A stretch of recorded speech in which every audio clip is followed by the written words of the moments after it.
Olá, todo mundo de qualquer lugar deste ou de outro mundo. Muito prazer, sejam todos muito bem-vindos, porque neste vídeo eu vou falar sobre uma coisa absolutamente trivial, comum, mas que muitas vezes, mas muitas vezes mesmo, faz toda a diferença para muita gente. O batom vermelho. Parece bobagem, futilidade, né? Mas não é, porque este item tão simples do dia a dia tem razões históricas, sociais e culturais para merecer esta menção honrosa aqui no canal. E é sobre estas questões que eu quero falar. Então vem, porque para hoje é o que tem.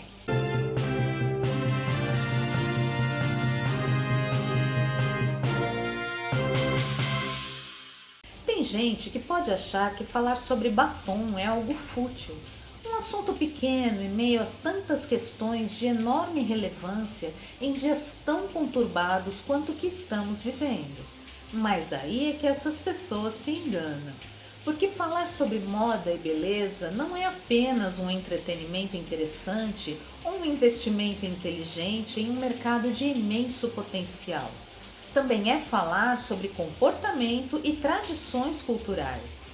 E entre os zilhões de itens deste segmento, quero destacar o batom vermelho. Porque pode não parecer, mas este produto tão comum, tão simples, tem muito a nos contar sobre autoestima e empoderamento feminino ao longo da história. O caminho foi longo e foi preciso enfrentar muitos preconceitos e tabus para chegar até aqui. E mesmo assim, ainda tem muito que evoluir. E é por isso que hoje eu vou falar sobre a história do batom vermelho. Sim, especificamente sobre o vermelho. E você vai entender por quê.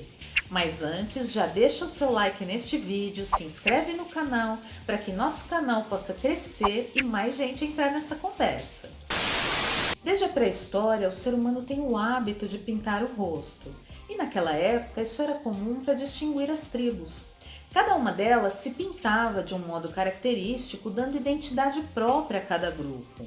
E este era um hábito comum entre homens e mulheres, sem distinção.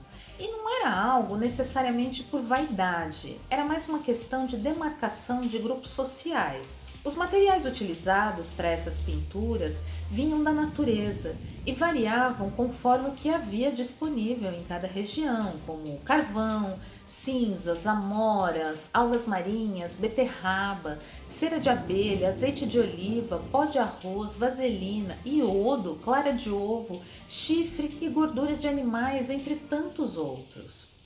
Porra! Tudo isso? Por toda a antiguidade, vários povos mantiveram esta tradição de pintura facial, mas os estilos, materiais e motivações foram mudando ao longo do tempo. No Egito Antigo, por exemplo, como pessoas já usavam maquiagem, tanto homens como mulheres pintavam as pálpebras com uma massa chamada col, feita do mineral malaquita, misturada a carvão e cinzas, com o intuito de proteger os olhos de espíritos, pois acreditavam que os olhos eram espelhos da alma. Já os romanos utilizavam giz para parecer mais brancos e disfarçar as manchas da pele. Na Grécia, eles usavam uma mistura de cera de abelha e azeite de oliva para deixar a pele mais lisinha. Aí já um conceito antigo de base. Na antiguidade, os japoneses também pintavam o rosto, só que com uma mistura de pó de arroz e chumbo, que é altamente tóxico e perigoso para a saúde. Eles passavam essa base bem branca, chamada de oshiroi, no rosto, no pescoço e no colo para criar uma ilusão de máscara. Para destacar os lábios com uma coloração vermelha neste fundo branco, eles usavam pétalas de açafrão.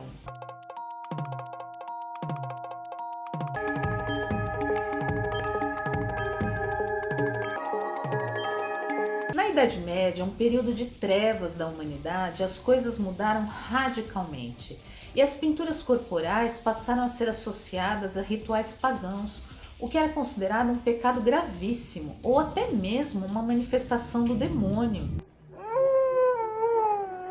Foi aí que a coisa desandou e muitos tabus e preconceitos foram criados, especialmente em torno das mulheres, e esses são tabus que nos perseguem até hoje. Assim, no mundo ocidental, Foi apenas a partir do século XVII, no período renascentista, que as pinturas faciais voltaram a se popularizar de uma maneira positiva. Na França, por exemplo, eram os homens de classes sociais mais elevadas, da realeza e da aristocracia, que se maquiavam.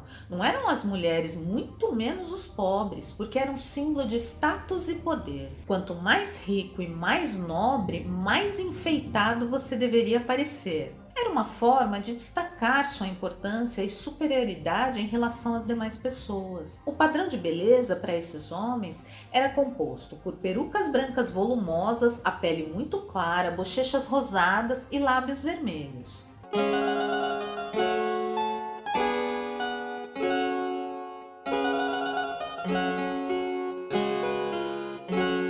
Nesta época, o batom vermelho era produzido através de uma pomada vermelha misturada com álcool ou vinagre, às vezes com terra de cinábrio e mercúrio, outro elemento tóxico muito aplicado em tintas e maquiagens da época. Já o rouge para as bochechas era feito de cártamo, resina de madeira e sândalo, geralmente misturados com algum tipo de graxa ou creme para criar uma mistura pastosa, uma gororoba, sabe? Que nojo! Tempos depois, pouco a pouco, as mulheres de classe alta também foram começando a adotar o batom vermelho nas sociedades francesa e inglesa. E depois da Revolução Francesa, em 1789, o hábito da maquiagem foi adotado pela população em geral. Era um pensamento mais ou menos assim: se a monarquia foi derrubada, então todos passam a ser iguais. Então eu também posso me maquiar, apesar de continuar sendo pobre. Mas por mais que o uso de maquiagem tenha sido democratizado, o batom vermelho especificamente continuou sendo mal visto pela sociedade. Naquele tempo, ainda a herança dos tabus religiosos da Idade Média, colorir os lábios de vermelho era considerada uma tática de sedução, portanto, algo promíscuo, geralmente associado à prostituição.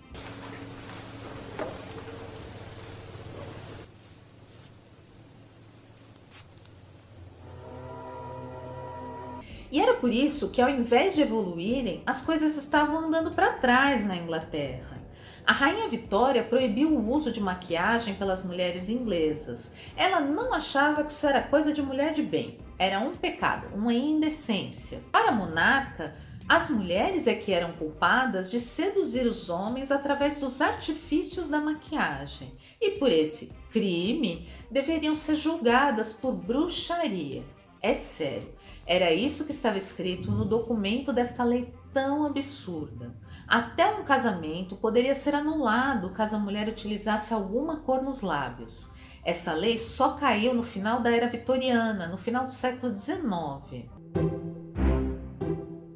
Enquanto isso, na França, as mulheres seguiam afrontando tabus e a indústria de cosméticos propriamente dita começava a nascer.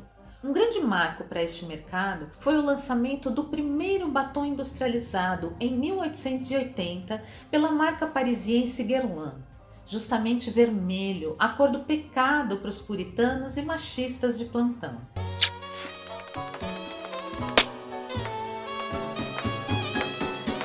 E exatamente por esta conotação de pecado e indecência atribuída ao batom vermelho naquela época, foi que os ativistas dos direitos das mulheres o adotaram como símbolo de enfrentamento às limitações impostas a elas pela sociedade patriarcal. Em 1912, as sufragistas de Nova York, um grupo que defendia o direito ao voto para as mulheres, passou a sair em passeata pelas ruas da cidade usando o batom vermelho, sob a liderança de Elizabeth Cady Stanton e Charlotte Perkins Gilman.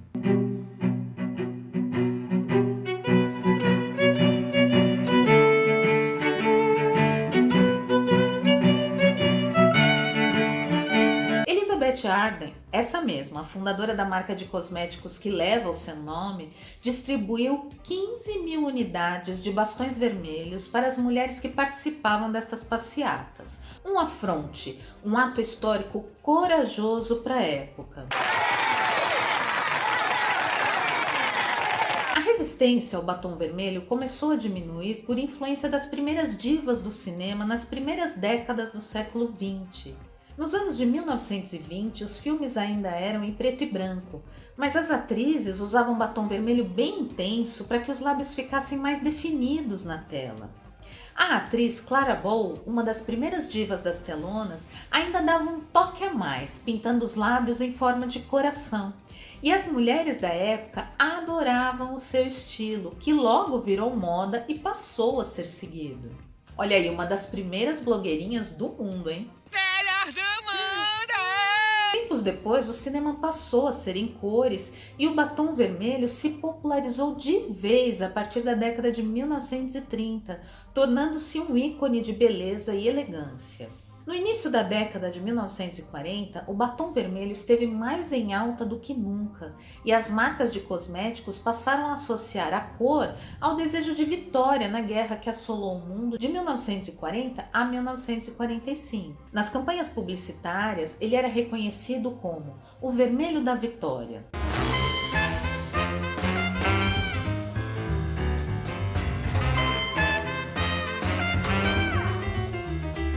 Na Inglaterra, esta preferência teve uma razão prática, era o que tinha.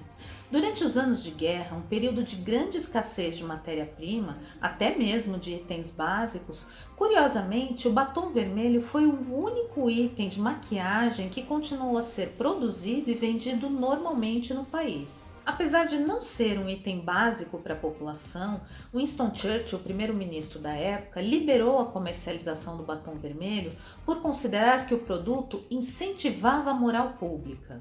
Na década de 1950, o mundo foi seduzido por Marilyn Monroe.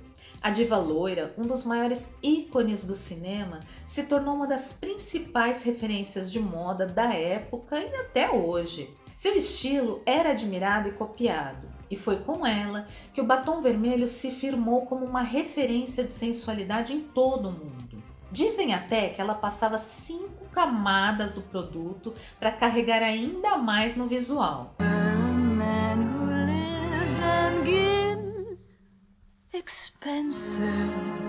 Outra musa do cinema que não abria mão do batom vermelho era a belíssima Elizabeth Taylor. Ela achava que a cor aumentava seu sex appeal em cena e fez uma exigência. Nenhuma outra atriz que estava no mesmo filme que ela poderia usar esta cor nos lábios. Ela queria exclusividade. E era o batom vermelho que apimentava a ousadia quase escandalosa de pin-ups como Betty Page.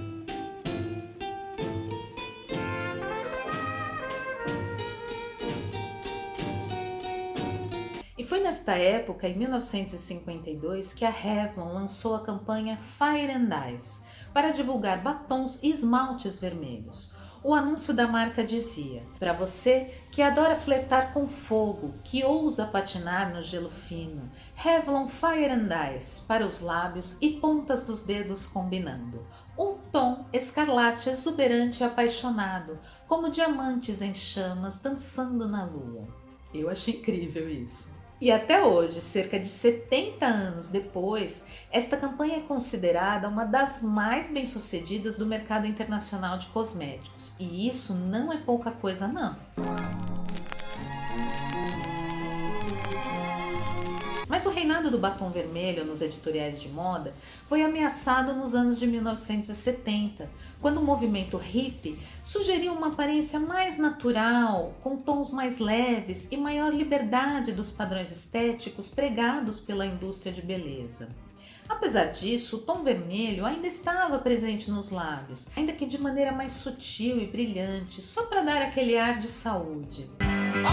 Já na ultra colorida década de 1980, quem dominava era o batom rosa, pink, mas foi nesta época que a maquiagem se tornou mais abrangente e ousada, tanto porque a indústria de cosméticos passou a oferecer uma gama cada vez maior de produtos, quanto porque as mulheres se sentiam mais livres e confiantes para assumir suas preferências. Afinal, elas estavam cada vez mais conquistando espaço no mercado de trabalho e, consequentemente, mais independentes para fazer suas próprias escolhas.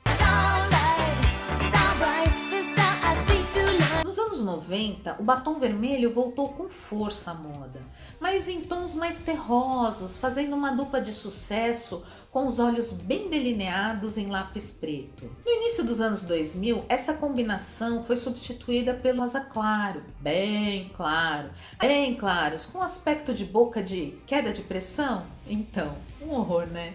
Já no final da primeira década do novo milênio, o estilo das irmãs Kardashians dominou. Aquele rebocão pesado, tudo delineado no rosto, bem desenhado e o batom sempre nude. Mas para nossa alegria, hoje o batom mais bonito é aquele que cada um escolhe usar. E se não quiser usar, tudo bem também. Mas apesar da diversidade de produtos que temos disponíveis hoje, o batom vermelho continua sendo um ícone de beleza e sensualidade. Não tem como negar. Ele carrega esse poder em toda a sua história. E por isso mesmo também é um símbolo de ousadia e liberdade, de ser o que se quer ser, de usar o que se quer usar. E é por isso que, apesar de ser um dos itens mais banais do dia a dia, ele pode ser considerado importante sim, porque ele representa autoestima e empoderamento. Mas apesar de sua simbologia libertária para as mulheres em especial, ele ainda carrega um estigma perpetuado por preconceitos, pré-julgamentos, machismo e tabus. Até hoje, há quem julgue uma mulher de batom vermelho, como se a cor de um cosmético nos lábios definisse caráter ou fosse consentimento para malandro se aproveitar, sob a velha e estúpida crença de que sou homem, sabe como é, né? Não sei. Porque queremos ser vistas sim, e admiradas, mas respeitadas. E é porque ainda há muita coisa a ser consertada e conquistada nesta nossa sociedade tão machista que o batom vermelho é considerado esse símbolo de resistência. Um afronte às velhas ideias, uma ferramenta de autoestima, uma expressão artística, não um objeto, mas uma ideia, um ideal.